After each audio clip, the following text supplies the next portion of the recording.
Meanwhile, the Nigerian Auto Journalists Association has called on the federal government to urgently sign Nigeria's automotive policy into law, describing it as a critical move that will attract foreign investment, strengthen local vehicle assembly, and reduce over-dependence on imported used vehicles. Well, these form part of discussions at the annual ceremony of the association that brought together leading brands, regulators, distributors, innovators, and mobility stakeholders in Lagos. The event created an atmosphere for celebrating excellence and accessing the sector's evolving landscape. We have the challenge of infrastructure. We have the challenge of funding, because when you look at the cost of funding in Nigeria is a bit high, and then we have the challenge of purchasing power of the people, because you see a lot of people still patronize pre-owned vehicle, the used cars, just because they find it difficult financing new vehicles. So those challenges have been addressed. We have credit score put in place by federal government.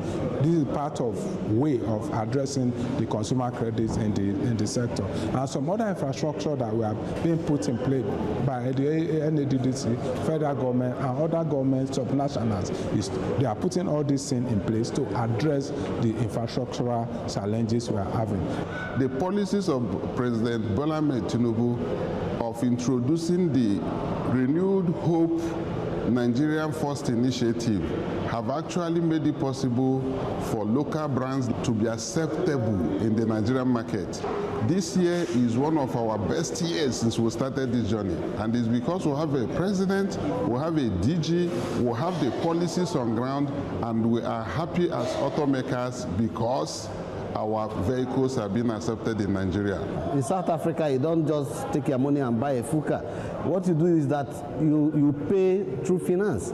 So that should be looked into. And the main, hurdle for the auto industry is the inability to sign the auto industry bill. That thing is holding. A lot of people want to come in, but they want a document that says, look, this is how it should be. They should be able to be sharing information and data to we as automotive journalists to be able for us to do our job. We cannot fabricate figures, we cannot fabricate numbers. They should be open, so that we can be able to tell the Nigerian story from their own perspective, and we also want to know their challenges and be able to translate it to government.